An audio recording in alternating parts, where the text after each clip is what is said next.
So we're supposed to talk about research, or just going to ask each other questions? What do you think? Well, we originally thought we'd have a topic about how we united non-fiction research with fiction, recognizing that most novelists do some research, so it's kind of a stupid question to begin with. Why not? I mean, given that we both, I mean, Terese has written a historical novel, and I've written a novel that did really come out of the non-fiction book and research, so perhaps it's not quite as stupid as it would be in some cases. So I would like to know a couple of things about Bohemian Girl. One is, why you chose this period and what sort of research you did, and the other is where you got the idea for the premise of the story about a girl being sold into slavery by her father to settle a gambling debt. Well, I was always interested in stories of captivity, the Indian tales. That's where I started. Gambling debt. It just seemed plausible in some strange way. The more I read into the West and that period, which is the story begins pre-Civil War, and really the earliest settlers there, the more it was obvious that you could do anything in the West. You could reappear as someone else, and you just make yourself or unmake people's lives, as it were. There was no civilization holding you back. So that was a wonderful theme experience. And well, I'm Bohemian. And I've always had a little cather on my back, because I'm from Nebraska, so that seemed to be a nice idea. And she does appear in the book at one point. She says she's come to the opera as a 12-year-old, and she says, "Oh, Bohemians." So I got managed to get through that. And I did. The research really dates back to when I was making movies, and I had done a proposal for George Patton, who traveled through the West making paintings of Native Americans in the 1840s. And so then there's anecdotes, there's the Indian in the story too, and anecdotes from that.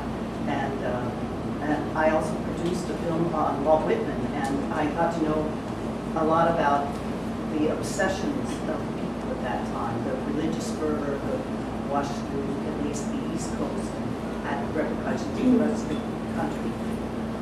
Let's see. Well, I stole it from the Little Catherine Society and many other places. The Boys' Guide to Camping was very helpful. I also have spent a year in the Sudan in this kind of Stone Age circumstances, so I had a feel for what it would be like to be on the prairie with nothing.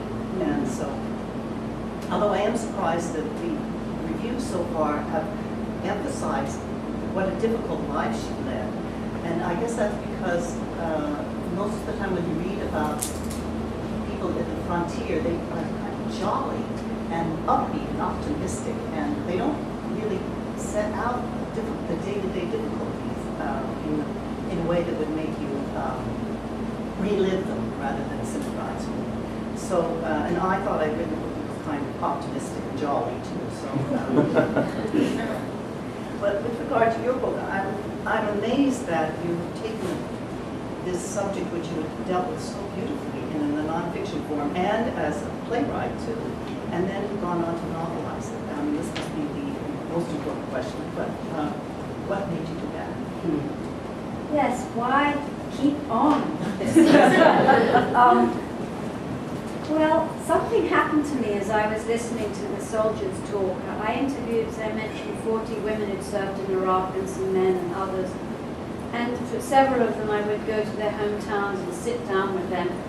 And for hours, and they would talk and talk and talk, sometimes 6 hours non-stop. And we would never get up for a drink. We would never turn on the lights as it got dark because they were so absorbed in their stories, and that I couldn't break that spell. And as open as they were being with me, though, and as much as they were giving to me, there were times when they would hit a wall, where their eyes would fill with tears and we couldn't talk anymore. or they'd start joking and deflect a question, or they would say, I can't breathe, I need to lie down, I can't talk anymore, or they'd start shaking, fall silent. And I felt that the real story of what they'd gone through in war was in those moments. The story I couldn't get to with non-fiction. And to press them any further would have been cruel and re-traumatizing. I pressed them quite enough. And that there was something deep in there that only fiction could get to, where I could be free of hurting any particular person or pressing any particular person. The stories of Kate and her friends are not based on any real soldier story.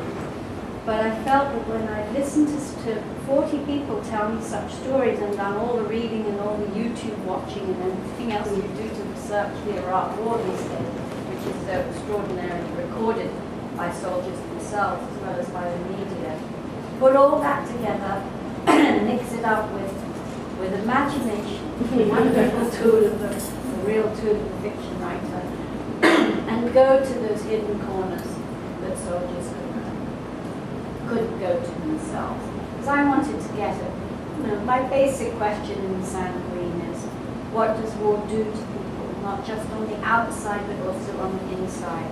Iraqis and Americans alike, soldiers and civilians, and especially women, because we don't hear war stories by women enough, especially by women soldiers, women Iraqis who are still so silenced in this country.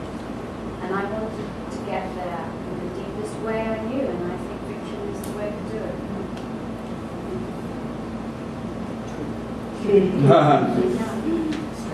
So, where did the voice come from? Even could you read just the very beginning? Because that it was even just the first few lines. Wow, his voice is amazing. Paul lost me on a bet he could not break, nor would, having other daughters to do for and other debt besides. The bet was with the Indian. Really a race, Paul liked any kind of bet. And it was who could walk first to the mouth of this river that flows so flat into the distance that the eye starts to water following him.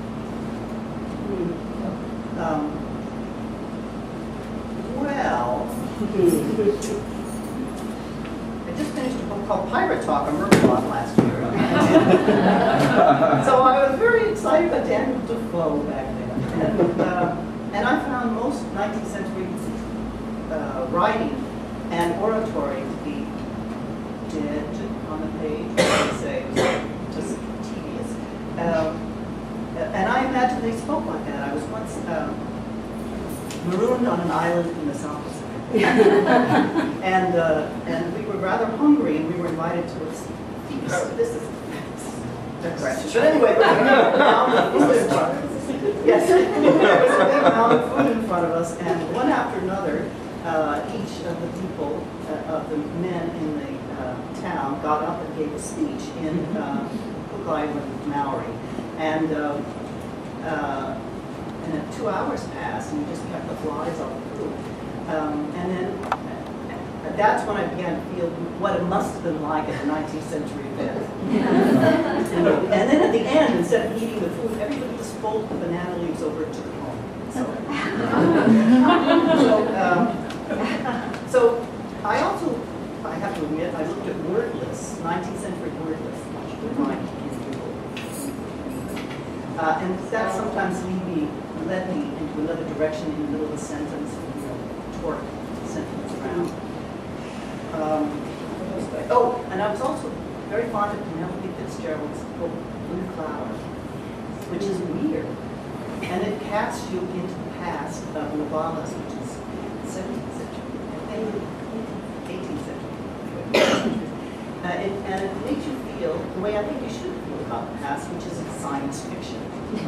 And I know that, the difference of my understanding of how life works and the difference of how my sons relate to it, there's a big gap. And imagine that gap multiplied by, 30 generations.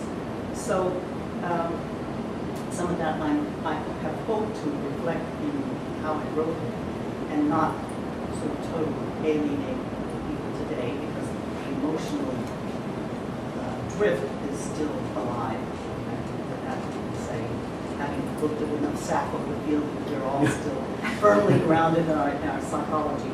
But that the language has been taken to some strange corners.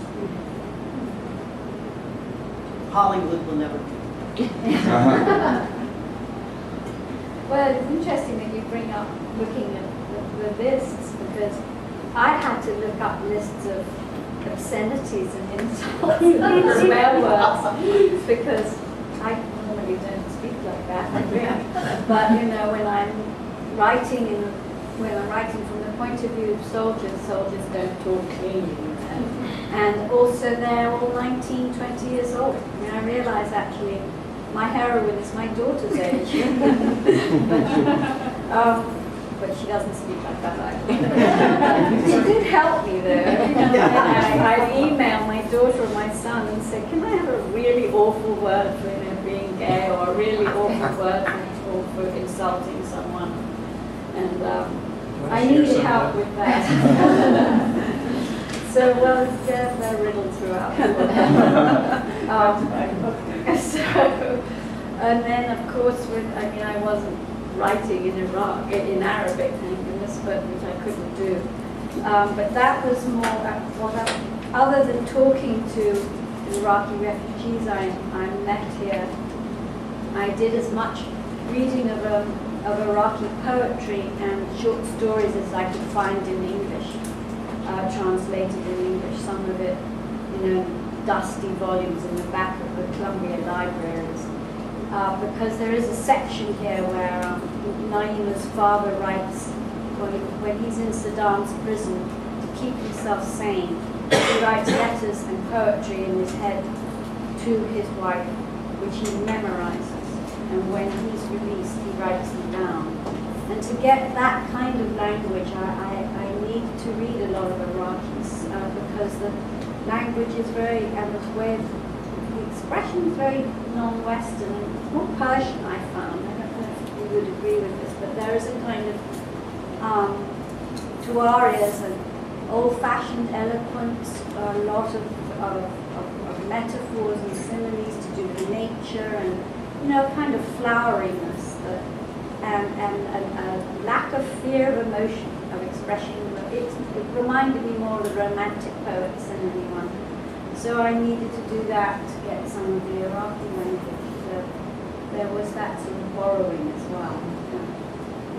So how did you muster up the courage, though, to really delve into another culture? That's really... Well, it was really scary. I mean, I do this normally a lot. In my other novels, I've been Dominican, I've been mixed race, half black, half white girl. I've been Greek. I've been an English juvenile delinquent in prison. But by far the most challenging for me was trying to write in the voice of an Iraqi, because I hadn't been to Iraq, and what audacity. And so the first time it came out, my early drafts, whereas Nora told me they read like a report because they were very wooden, because I was still afraid. So I needed to keep writing her, and encouraged by Nora, reading more and just getting more into her. It was as a forgetting that I have to sound like something I'm not familiar with, but just be her. And that helped a lot. And I'm still writing about Naima, because I'm now writing a sequel that takes place in 2010, and Naima and her family have moved here. So now actually Naima is becoming a bigger and bigger part of my life in my books. How about some questions from the audience? Oh, yes.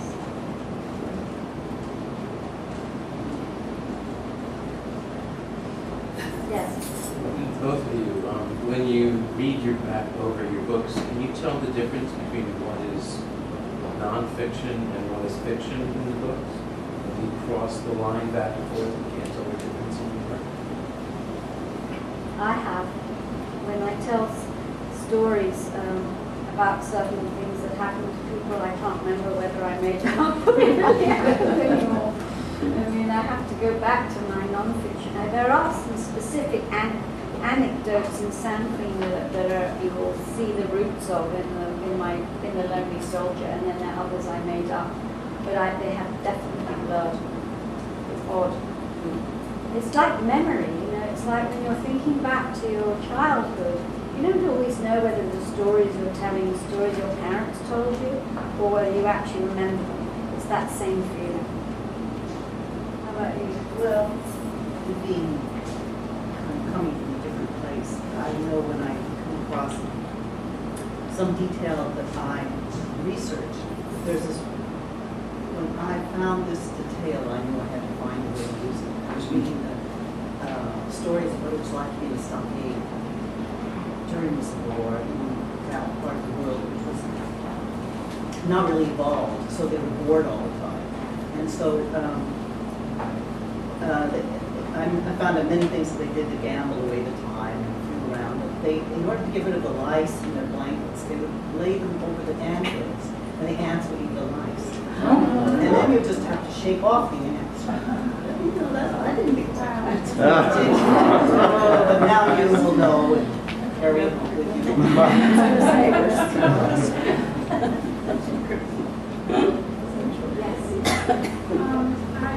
This is for both of you.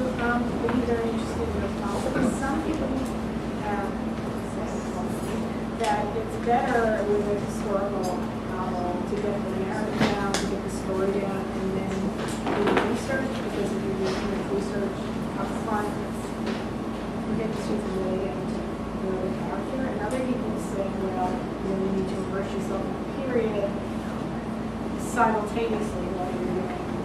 Or you just love to do the My feeling is that everyone knows enough about almost any time and place, and that the story will carry the people if it's not the historical details. And most of the time, they are stumbling blocks that you have to somehow wedge in and make graceful, and they have nothing to do with the story. They're just mostly a problem. But if they're done right, it's like the historical details, like salt and pepper. It brings up the flavor of the story. It's a good exciting. Of course, this is a really historical novel. I mean, 2003, I hope isn't. But normally, yes, and normally I do my research after the first draft so that I don't get hampered by the facts. But this just happened the other way around for the first time ever with any of my books. But I deliberately did not reread any of my research or reread my non-fiction book because I needed to shut it aside. As somebody who writes non-fiction and fiction, teaches journalism, I feel particularly aware of the danger of writing a novel that sounds like thinly disguised journalism, because that's the worst of both worlds. And there are many of them out there, many such novels out there, and I think it's, you know, it's death in fiction. Any other questions, or should we go through? What prompted you? You've written for the fiction, or what prompted you to be a sequel? Are you going to be No, the one I'm writing yes. now. I cannot let go of this subject. I mean, it's partly the war. What more compelling story and what more upsetting story is there than war? But it's also that I feel so ashamed of this war. I'm going to cry. I feel so upset about this war still. I cannot bear that this country did this to Iraq and to Iraqis. And I cannot stop fighting back against it in my own way as an artist. It's a subject. You see, voila. I've never given such an honest answer to that. But it also is I'm in love with the characters, and I think there's just so much more to say. And the thing that started me on this new one is that I read a little item in a newspaper somewhere about a soldier who brought his Iraqi interpreter who saved his life, brought his family over to his house, and his wife left him over it. And he chose the Iraqi family over his wife. He chose his obligation to them over his wife. I thought that was an extraordinary story. It was about that long in the newspaper, and I totally, deeply felt I understood it. Especially after listening to the soldiers talk about the remorse they feel. We don't talk enough about the remorse on the part of soldiers. I happen to think it's the greatest cause of PTSD and the least discussed. The number of soldiers I've met who hate themselves for what they did in Iraq. And this is one of the ways that some of them are trying to do the right thing as much as it can be done afterwards. And I just thought, what a story. So Jimmy, who you will meet in San Queen, and is the person who sticks by Kate, and more than that I won't tell you. Jimmy is the protagonist of the new novel. Kate's in there too, but I can't tell you that either. So Jimmy and Naima's lives also become mixed up, but it is really to do with remorse. My original title for it, which I won't use because it's too heavy, is reparation. Unless we vote for it. Do you know this book called Achilles in Vietnam? Yes, important book. I've heard the author speak as a